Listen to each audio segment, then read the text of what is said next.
என் கிறிஸ்தவ ஜனங்களுக்கு என் அன்பின் வாழ்த்துக்கள்.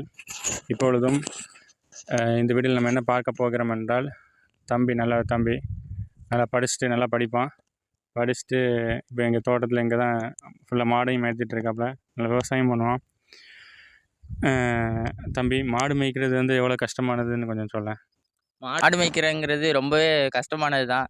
ஏன்னு கேட்டிங்கன்னா, அதில் வந்துட்டு ஒரு தடவை மாடு வாங்கிட்டோம், இல்லை அந்த மாட்டை வந்துட்டு மெயின்டெனன்ஸ் பண்ணுறதுக்காண்டி நமக்கு ஆகிற காஸ்ட் வந்துட்டு அதுலேருந்து கிடைக்கிறதோட ரொம்ப கஷ்டம்தான். ஏன்னா இவ்வளோதான் கஷ்டப்பட்டு இதில் ஃபுல்லாக மேய்க்கணும். காலையிலேருந்து இந்த வெயில் நின்று மேய்ச்சிட்டு கொண்டு போனால் தான் பால் கிடைக்கும். அப்படி தானடா? ஆமாம். அதாவது இப்போ வந்துட்டு நம்ம அதாவது காலையில் 12 மணிக்கு மாடை ஊற்றோம்னா சாயங்காலம் 6:30 வரைக்கும் இங்கே வந்துட்டு மேயும். மேய்ஞ்சதுக்கப்புறம் நம்ம அங்கே கொண்டு போயிட்டு கட்டி அதுக்கப்புறம் பால் கறக்கிறது ஏதோ ஒரு நாளைக்கு 4 மாடு கறந்தா 10 லிட்டர் அவ்வளோதான் கிடைக்கும். அதனால் எவ்வளோ கஷ்டம் இருக்குன்னு பார்த்துக்கிறேங்க. காலையிலேருந்து நைட் வரைக்கும் தூங்கவே முடியாது. சாணி அள்ளணும், இப்படி ஏகப்பட்ட கஷ்டங்கள் கிடைக்குது. தம்பி மாதிரி ஆட்கள் எல்லாம் கஷ்டப்படுறதுனால நம்ம எல்லாருமே வந்து பால் குடிக்க முடியுது. தம்பி, மாடு மேய்க்கிறது இவ்வளோ கஷ்டம் அப்படி தானே தம்பி? நான் உனக்கு ஒரு சிம்பிளான வேலை சொல்லவா? என்னது? ஈஸியாக சம்பாதிக்கலாம். நீ இவ்வளோ கஷ்டப்பட்டு வெயிலில் நின்று இவ்வளோ கஷ்டப்பட்டு மாடை மேய்ச்சிக்கிட்டு காலையில் 5 மணிக்கு வர மாடை மேய்க்க அப்புறம் எல்லாத்தையும் தொழுவை க்ளீன் பண்ணுற, சாணியை அள்ளுற, பாலை கொண்டு விற்று உனக்கு அந்த அளவுக்கும் ப்ராஃபிட் இல்லை. இவ்வளோ கஷ்டப்படுறதுக்கு நான் உனக்கு ஒரு சிம்பிளான வேலை சொல்லவாப்பா? என்ன சொல்லுங்க?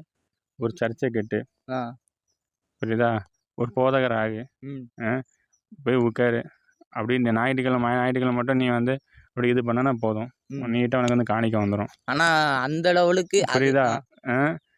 புரியுதா? அப்படி பண்ணுறியா? ஏதாவது ஒரு மதத்தில் இப்போ ஆரம்பித்து இல்லை கோயிலை ஆரம்பிச்சுட்டு இது பண்ணுறேன்னா போதும், உடனே காணிக்க வந்துடுது இல்லை?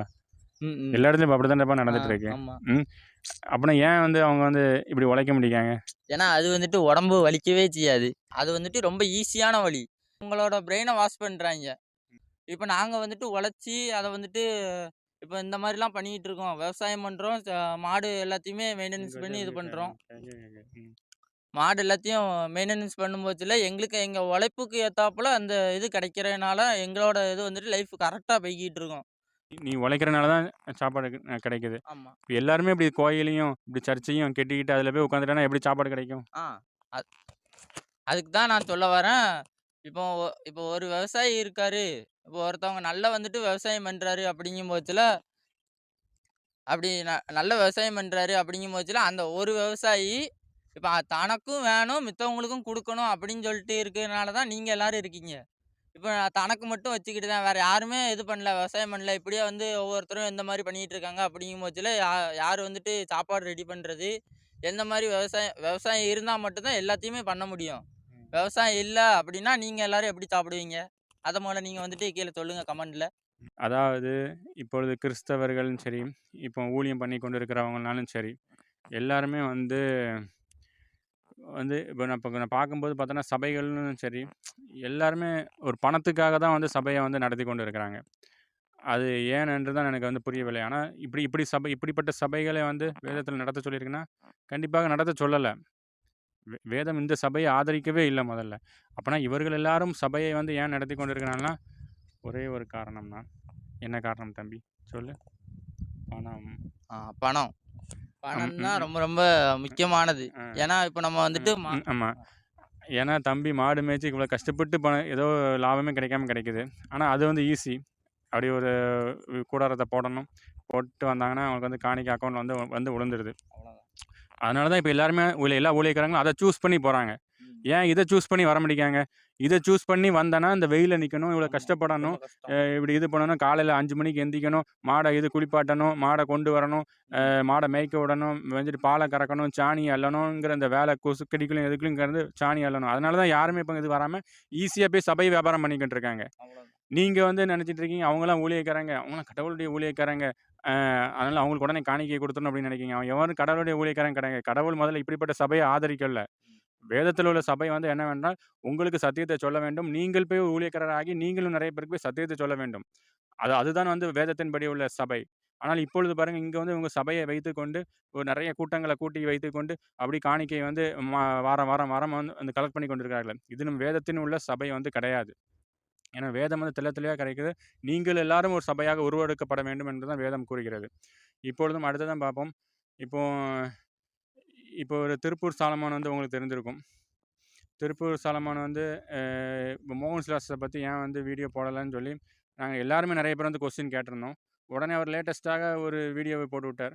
சும்மா ஒப்பேத்துறதுக்காக. எந்த வீடியோவுமே போடலன்னா எல்லாரும் கொஸ்டின் கேட்க ஆரம்பிச்சிருவோம்.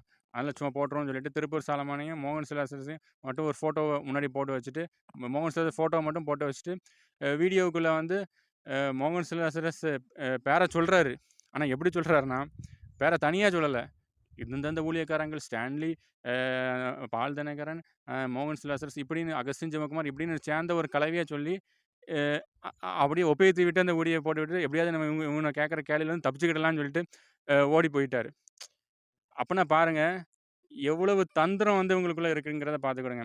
அது எப்படி தான் இவங்களுக்கு வந்து இதோட தந்திரங்கள் வருகிறது என்று எனக்கு புரியவில்லை.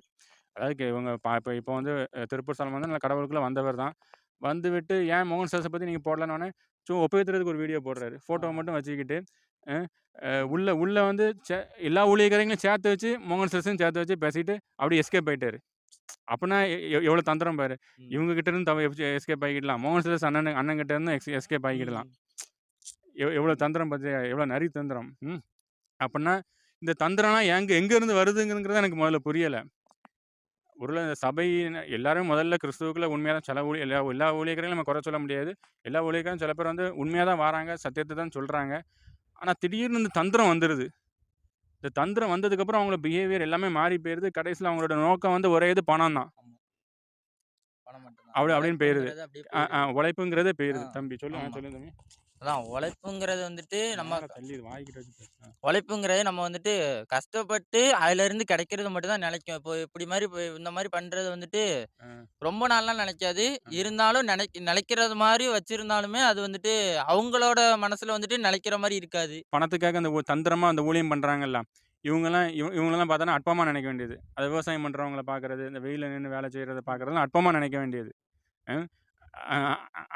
ஆனா இவங்க இல்லைன்னா சாப்பாடும் கிடைக்காது, பாலும் கிடைக்காது. அப்படின்னா பாருங்க விசுவாசிகளை, நீங்கள் வந்து யாருக்கு கொடுத்து கொண்டிருக்கீங்களோ கொஞ்சம் சிந்திக்க வேண்டும்.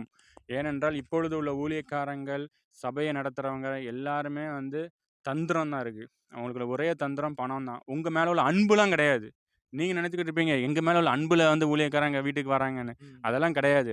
புதிய ஏற்பாடு தெளிவாக சொல்லுது, நீங்கள் விசுவாசிகள் ஆனதுக்கப்புறம், நீங்கள் கிறிஸ்துவின் சத்தியத்தை அறிந்ததுக்கப்புறம், நீங்கள் வீட்டிலேருந்து உட்காந்து உங்களுக்கும் கிறிஸ்துவுக்கும் உள்ள ஒரு ஐக்கியம் மட்டும்தான் முக்கியமானது. உங்களுக்கும் அவருக்கும் ஐக்கியத்தில் இருக்கும்போது அவர் இந்த உலகத்தில் செம்மையாகவும் நேர்த்தியாகவும் நடத்தி கொண்டு செல்வார். இதை விட்டு உங்களுக்கு மீடியேட்டர் ஏன் தேவை? மத்தியஸ்தர் ஏன் தேவை? வேதம் தெளிவாக சொல்லுகிறது, மத்தியஸ்தர் கிடையாது, கிறிஸ்து ஒருவரே மத்தியஸ்தர் தான் வேதம் சொல்லுகிறது. அந்த கிறிஸ்து ஒருவரை மத்தியஸ்தராக நீங்கள் பிடித்து கொண்டு ஒவ்வொரு விசுவாசிகள் நீங்கள் சென்று விட்டீர்கள் என்றால் உங்கள் வாழ்க்கை வந்து செம்மையாக இருக்கும். அதை விட்டு இந்த நரித்தந்திரத்துக்கு ஆட்கள் கிட்ட நீங்கள் சென்று கொண்டிருந்தீர்கள் என்றால் அவர்கள் தந்திரத்திலும் வளருவார்கள், பணத்திலும் வளருவார்கள். நீங்கள் குறுகி கொண்டே தான் போவீர்கள். அதனால் தயவு கூர்ந்து இப்படிப்பட்ட இவர்கள் எல்லாவற்றையும் நீங்கள் விட்டு விலகி கிறிஸ்துவனிடத்திற்கு செல்லுங்கள். போய் உழைக்கணும். வேலை செய்யாதிருப்பவன் சாப்பிடாதிருக்க கடவன் என்று வசனம் வந்து கூறுகிறது. அதனால் கிறிஸ்துவோடு இருந்து வேலை செய்யுங்க. கடவுள் எல்லா வகையிலும் வந்து உங்களை ஆசீர்வதிப்பார்.